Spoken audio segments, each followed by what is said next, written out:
Diz o comentário o seguinte: a polêmica da ida da ministra da Igualdade Racial em um avião da FAB à final da Copa do Brasil é um combo de elementos que expõe a verdadeira face daquilo que ela e sua trupe ideológica representam. Além da Aniele, estavam presentes Silvio Almeida, ministro dos Direitos Humanos e Cidadania, André Fufuca, ministro dos Esportes, e o presidente da CBF, Edinaldo Rodrigues. Aniele argumenta que a ida dela e dos demais ministros ao estádio teve como objetivo a assinatura de uma ação do governo federal contra o racismo no esporte. E o documento sendo assinado lá no Morumbi teria mais visibilidade, né?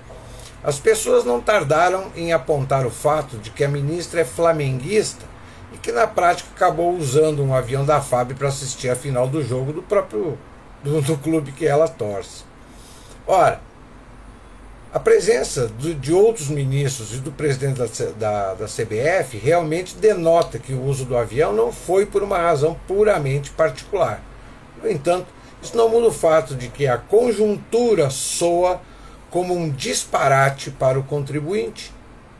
Diria, contudo, que foi um disparate muito oportuno.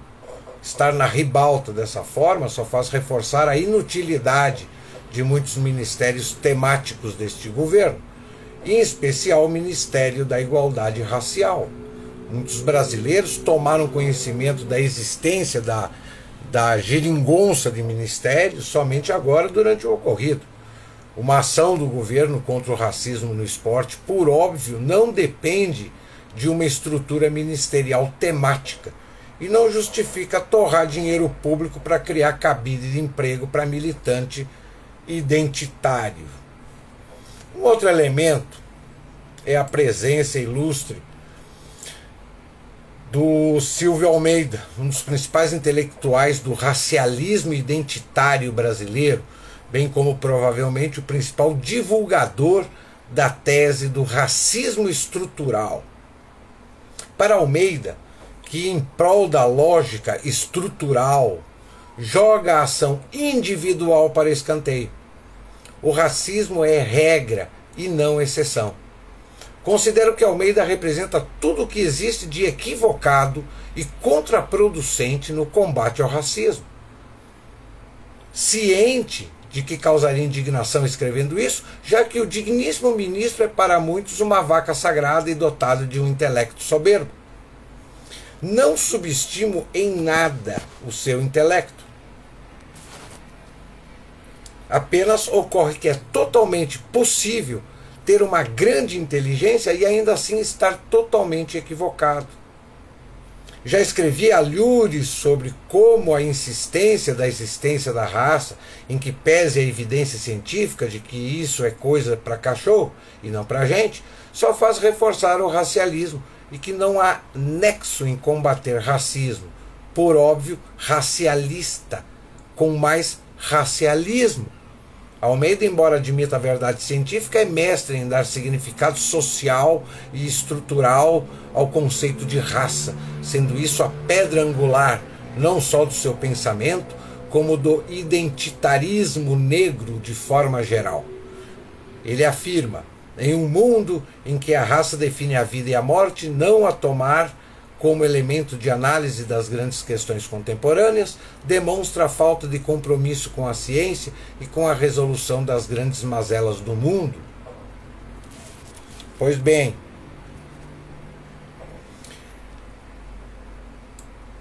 esta é a visão de mundo e as políticas dela derivadas que agora estão expostas, muito mais do que a polêmica em torno de um avião. O cerne da nossa crítica ao identitarismo negro é que essa insistência no racialismo, em conjunto com a negação da ação individual, inevitavelmente permite todo tipo de absurdo a título de reparação histórica e chancela o racismo aberto e escancarado. Nesse ponto, qualquer identitarista já estaria salivando para dizer que não existe racismo reverso. Não existe mesmo. Isso é um espantalho criado por identitários para dizer que apenas negros podem ser vítimas de racismo. Almeida resume essa lógica. Diz ele: há um grande equívoco nessa linha de ideia, porque membros de grupos raciais minoritários podem até ser preconceituosos ou praticar discriminação, mas não podem impor desvantagens sociais a membros de outros grupos majoritários, seja direta, seja direta ou seja indiretamente. Só que esqueceram de informar o nosso ministro da cidadania, né, o nosso doutor em identitarismo, que a minoria no Brasil hoje não é negra. A minoria no Brasil hoje é branca. E os negros continuam dizendo que eles são minoria, eles são vítimas dos brancos. Curioso isso. Se esses dados não chegam para eles, então para que fazer o censo, né? Com essa introdução, trago o último elemento, a cereja do bolo. Como todos já devem saber, uma assessora do Ministério da Igualdade Racial, estando no mesmo jogo e em suposta missão institucional, usou as redes sociais para proferir um ataque racista e xenofóbico contra os torcedores do São Paulo. Torcida branca, que não canta, descendente de europeu safade. Pior de tudo, de pauliste. Quer dizer, a turma da igualdade racial, a turma do PSOL, eles não usam mais a língua portuguesa como precisa, eles usam o dialeto deles neutro. Em que pese o uso da linguagem neutra, é óbvio que a assessora tinha perfeita noção do que estava escrevendo. Após a repercussão, a assessora foi exonerada. Duvido muito, vai continuar trabalhando nos bastidores. É preciso muita boa vontade para ver na exoneração um rechaçamento do racismo do bem por parte do Ministério, quando a assessora é um arquétipo perfeito da militância identitarista. E mais, a agora ex-assessora trabalhava com Aniele Franco muito antes de ela se tornar ministra.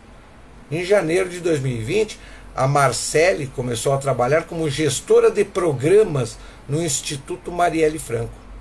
O restante do currículo também inclui outros cargos públicos, como assessora parlamentar na Assembleia Legislativa do Rio, assistente do governo carioca na Secretaria de Desenvolvimento Social e Direitos Humanos. Apesar de toda a retórica de adolescente, é válido destacar que a Marcele Decoté da Silva, ela é doutora em Ciências Sociais pela Universidade Federal Fluminense. Importante também dizer que ela cometeu crime inafiançável, sendo que, tendo-o cometido na condição de funcionária pública, poderia ter a pena aumentada em 1/3.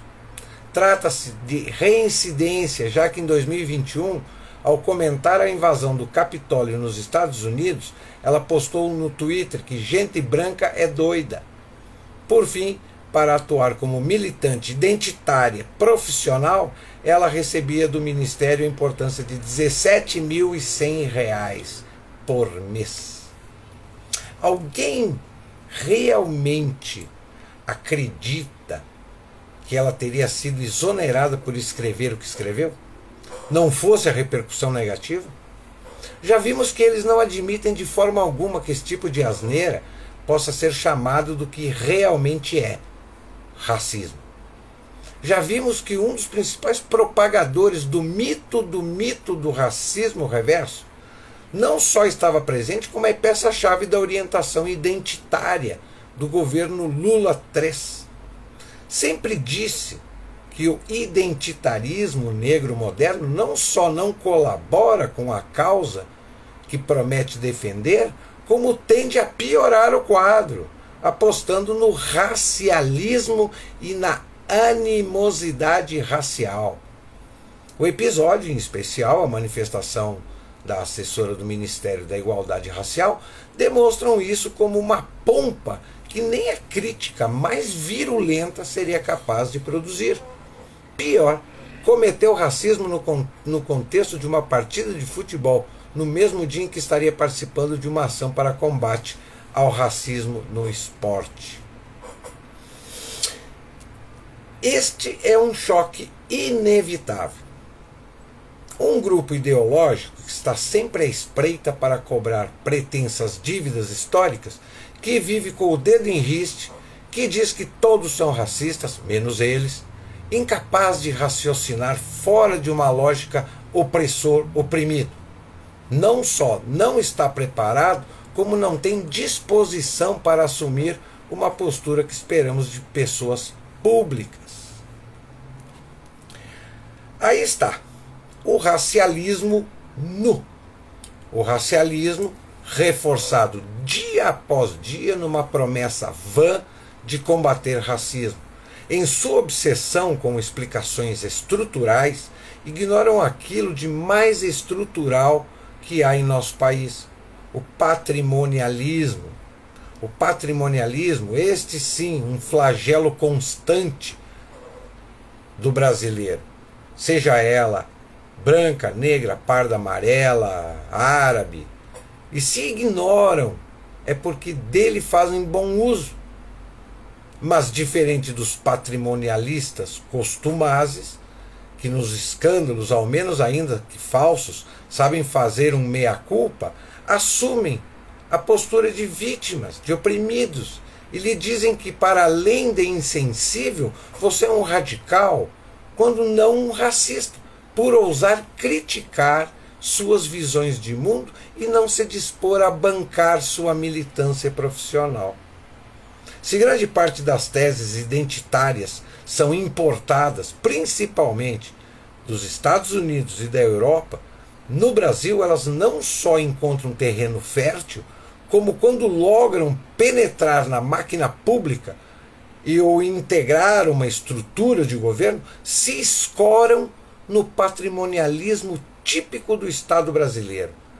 Aqui o uso privado da coisa pública transcende, embora não exclua o uso para fins puramente pessoais, mas é posto a serviço da agenda de grupos que não só não questionam a lógica patrimonialista, mas dizem com todas as letras que têm o direito de usar aquilo que é público, sem escrutínio, e para promover uma agenda por vezes hostil à harmonia social, quando não para patrocinar revanchismo puro e descarado. Claro que não é normal que governos eleitos tenham sua própria agenda e inclinações ideológicas, mas uma vez que não governam exclusivamente para seu grupo, o bom trato da coisa pública demanda que nenhum ponto dessa agenda seja hostil a camadas do povo, mesmo que divergentes. É o oposto do que o identitarismo faz. Ele não está interessado em igualdade, tanto que vive a atacar a igualdade formal e o iluminismo. Também não vislumbra justiça, e sim vingança. E na vingança quer colocar no cadafalso não culpados particulares, já que julgam fenômenos estruturais, mas camadas inteiras da população, quando não o país inteiro. O encontro entre o patrimonialismo de sempre e o identitarismo, nunca antes tão escancarado e formalizado no Brasil, é o pior dos mundos. Este comentário a respeito desse fato foi feito pelo Guilherme Villens, que é um cronista do Instituto Liberal. É exatamente isso que acontece no nosso país, e que as pessoas, ao invés de pensar, elas ficam...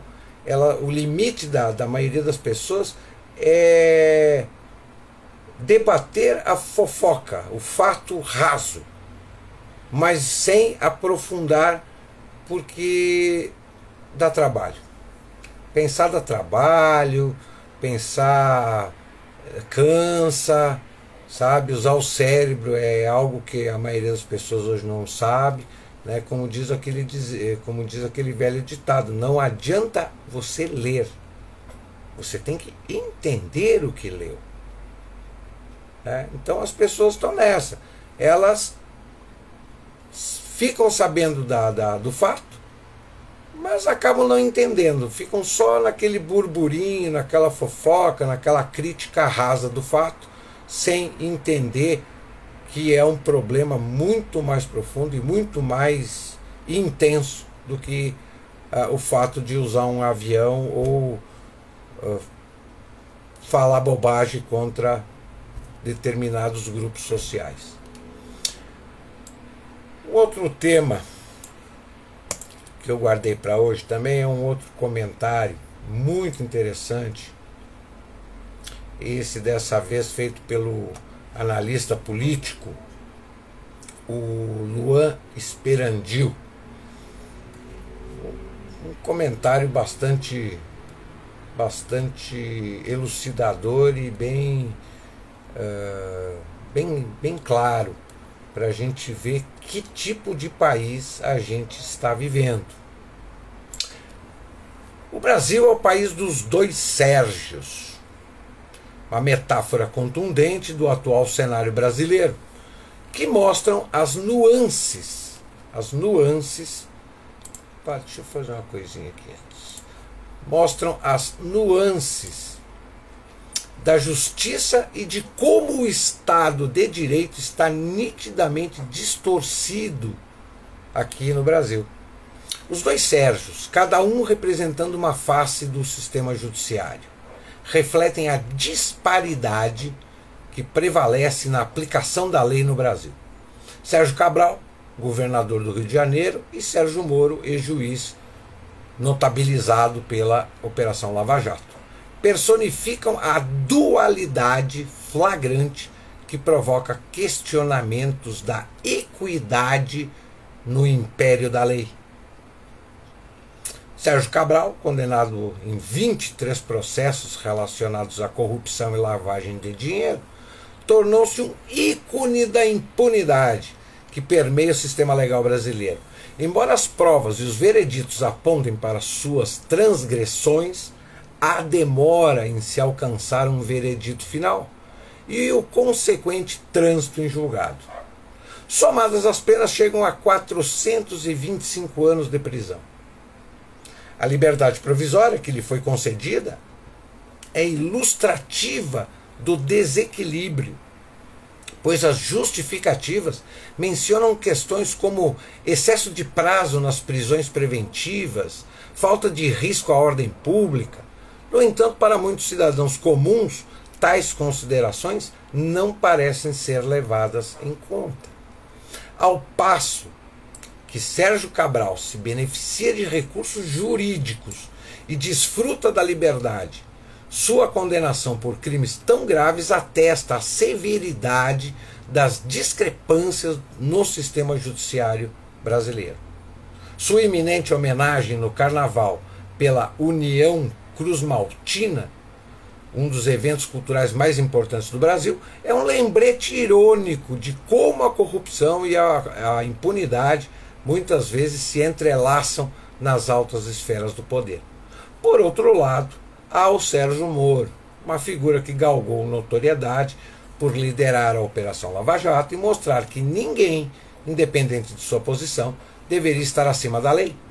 No entanto, sua própria jornada na esfera pública também tem sido marcada por controvérsias e questionamentos. A denúncia da Procuradoria-Geral da República por uma piada realizada em âmbito privado em que se referiu ao ministro Gilmar Mendes ilustra como mesmo figuras proeminentes enfrentam repercussões desproporcionais.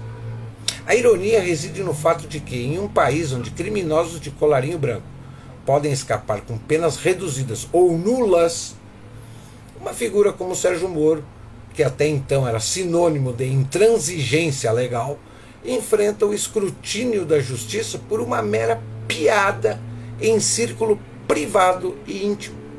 Enquanto terroristas, assassinos e traficantes desfrutam da impunidade, a atenção da PGR, direcionada à piada de Sérgio Moro, lança luz sobre o desvio de prioridades em um sistema judiciário que, por suas vezes, parece operar em uma realidade paralela. A dicotomia entre os dois Sérgios ressalta o fato de que o Brasil enfrenta uma crise de confiança no sistema legal. A percepção de que o Estado de Direito não é aplicado igualmente para todos os cidadãos mina a base da justiça e alimenta a descrença na capacidade do sistema de manter a integridade e a equidade. Enquanto Cabral caminha livremente apesar de suas condenações, e Sérgio Moro é questionado por uma piada, a pergunta persiste: a justiça brasileira é verdadeiramente justa? A resposta é complexa, mas o cenário atual sugere que uma reforma profunda é necessária para restaurar a fé no sistema legal. A igualdade perante a lei não pode ser um conceito seletivo e relativo, dependendo da posição social, política ou econômica.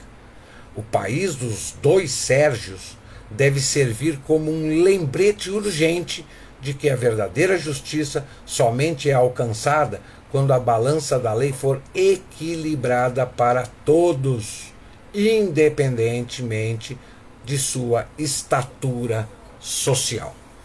Pois bem, quando eu vejo as pessoas se referirem, precisamos reformar, precisamos construir, precisamos reformar, precisamos de uma reforma. Um país que vive pedindo reforma e sendo reformado, sendo reconstruído em cima de bases já existentes, é a mesma coisa você querer construir um barraco e em cima desse barraco querer construir uma casa com alicerce.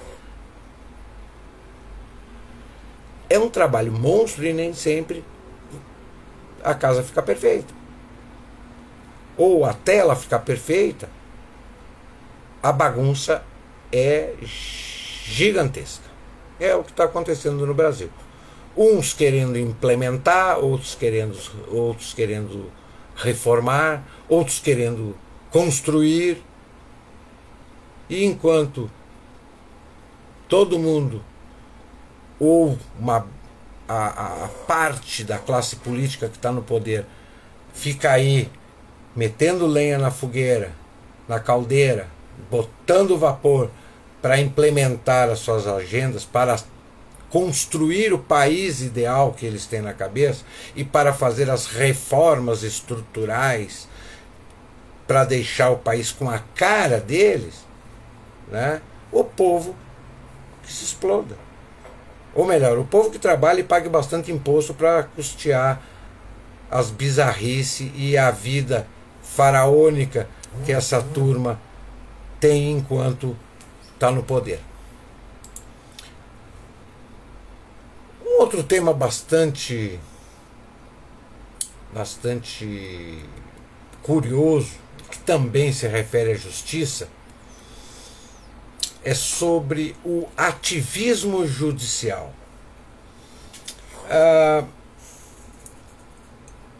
Esse termo ativismo judicial já foi não apenas comentado, como é praticado pelo judiciário brasileiro. E, como sempre, o Brasil,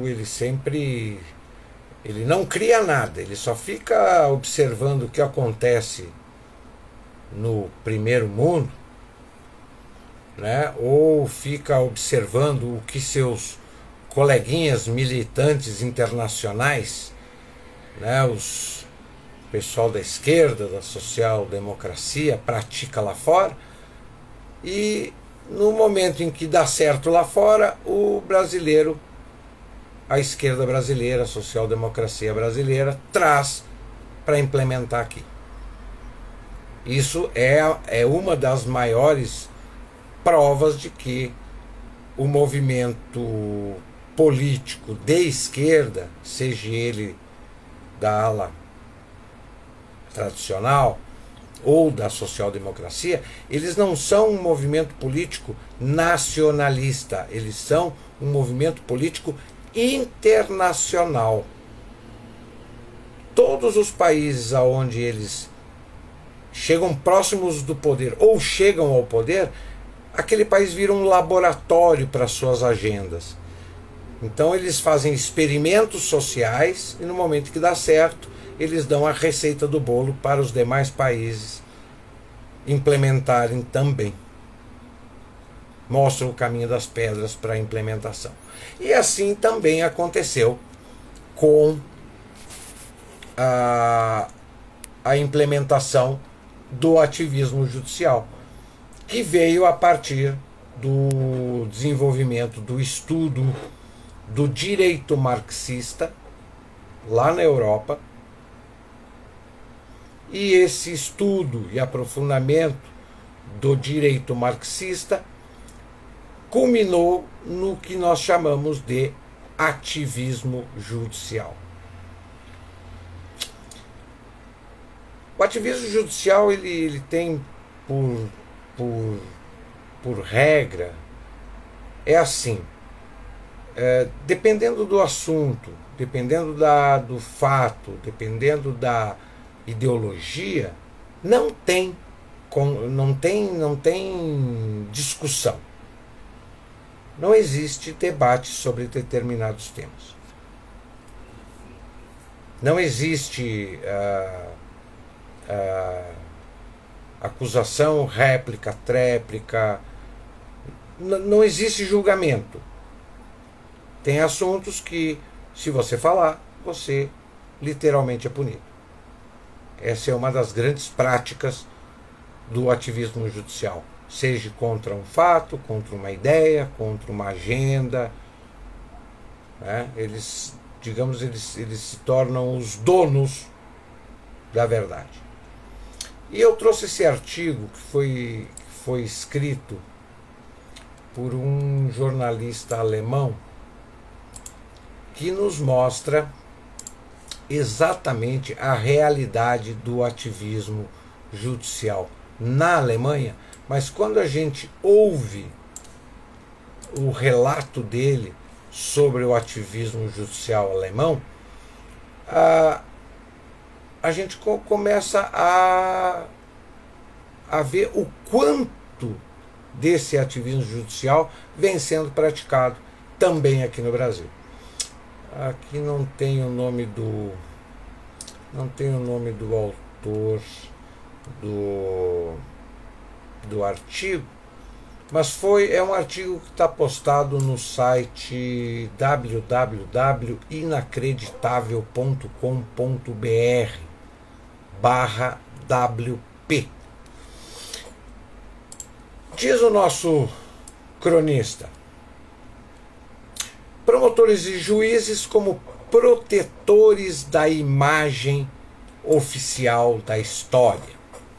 O tema fica totalmente suspeito pelo fato de que a mentira, a expressão certa seria naturalmente contestação, do Holocausto, em um número crescente de países europeus, está sendo objeto de processos judiciais. Até agora, no último país, a Hungria, promulgou em princípios de 2010 uma lei chamada Lei do Holocausto, a qual, todavia, até agora ainda não foi empregada. A base da perseguição do revisionismo na França constitui desde 1990 a Lei de Gassot, de acordo com a qual é passível de pena aquele que contestar um processo condenatório no Tribunal Militar Internacional em Nuremberg. Ou seja, na França, quem disser que o processo condenatório do Tribunal de Nuremberg, de 1946, foi uma farsa, uma mentira, ou não houve justiça, é preso. Na França é assim que funciona. Ninguém pode contestar. A sentença do Tribunal dos Vencedores em Nuremberg foi, portanto, canonizada na França como o tribunal infalível e perfeito. Os tribunais franceses comumente se restringem a arruinar os revisionistas levados à corte com multas astronômicas, com multas astronômicas, ou sentenciá-los a penas de prisão. Até agora, o único francês que ficou preso devido a contestar o Tribunal de Nuremberg é o engenheiro químico, pai de 8 filhos, Vincent Renoir, o qual, em virtude de uma brochura de 16 páginas de natureza revisionista, com o título Holocausto, o que está sendo escondido de você, foi condenado a 1 ano de prisão, período qual cumpriu durante 9 meses, de julho de 2010 até abril de 2011. Na Áustria, a lei de proibição da revivência nacional socialista serve de instrumento para a supressão dos revisionistas, ameaçados teoricamente com penas de prisão de até 20 anos. Até tal ponto, todavia, não agem os tribunais austríacos. O escritor revisionista Gerd Honsick foi condenado no ano de 2008 somente a 5 anos de restrição de liberdade. No processo do recurso, a pena foi reduzida para 4, porém, em um novo processo, em 2012, foram acrescidos mais 2. O engenheiro, diplomado, revisionista Wolfgang Friedrich recebeu em 2008 uma sentença de prisão de 6 anos e meio. Com relação a essas sentenças de terror, os nossos hipócritas da mídia, que tanto gostam de elevar sua voz em prol de dissidentes iranianos e chineses, naturalmente não têm o mínimo a opor. Na República Federal da Alemanha, os revisionistas são perseguidos de acordo com o parágrafo 130 do Código Penal, incitação popular, e o parágrafo 189, difamação da memória dos mortos. O professor Günther Deckert, no estado mais liberal da história da Alemanha, em virtude de suas opiniões revisionistas, foi condenado a 5 anos de prisão. O publicista Ernest Zindel foi condenado a 5 anos, depois de ter estado antes, durante 2 anos, em condições desumanas em uma prisão preventiva no Canadá. O químico German Rudolph, condenado a 40 meses.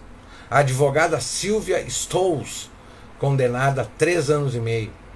O advogado Horst Mahler foi condenado ao todo a 12 anos e meio de cárcere devido ao revisionismo, bem como críticas ao sionismo. Caso aconteça algo comparável a um crítico do regime na China, espalha-se prontamente um clamor pelo mundo livre. Um aspecto especialmente chocante dos processos do revisionismo é que é proibido aos acusados e aos seus advogados qualquer possibilidade de comprovarem a correção de suas teses, com a indicação à notoriedade do fato. E caso se esforcem, mesmo assim apresentando eventualmente comprovações de suas afirmações, serão por isso também processados. Perante os tribunais da Inquisição da Idade Média, os hereges acusados puderam se defender sem obstáculos. Nos tribunais aonde praticam o ativismo judicial santificado, ninguém tem o direito de se defender. Fez, é acusado, cumpre a pena. O fato de que aos revisionistas nada mais há a opor do que o terror primitivo de Estado policial fomenta naturalmente as dúvidas na correção da imagem da história oficial. Qual é a verdade que necessita de uma lei para se proteger? Pois bem, aqui no Brasil, a esquerda pratica revisionismo todo santo dia. O problema é que, dentro do ativismo judicial, certas contestações, certos fatos, certas ideologias, certas ideias, ou certas críticas, ou certos questionamentos, não tem problema. Mas se cair na listinha lá que diz que esses temas aqui ninguém pode ir contra, ninguém pode questionar, ninguém pode criticar, ninguém pode... Caiu naquela lista, é bater o martelo, é condenado, sem direito à defesa.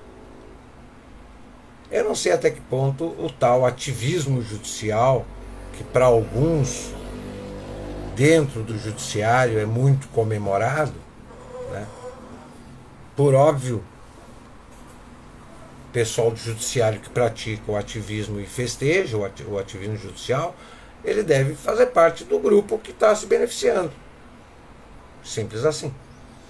Mas não é o tipo de judiciário dos mais justos, muito pelo contrário. Essa prática, ela é uma prática extremamente tendenciosa e parcial. 20h40, o Bunker Podcast desse sábado fica por aqui. Quem estiver conectado no Bunker da Cultura Web Rádio segue com a melhor programação da web. Daqui a 20 minutinhos entra no ar o Disco History e o Bunker Podcast volta na próxima terça-feira com novos temas, com mais análises e comentários. Uma boa noite a todos e até lá.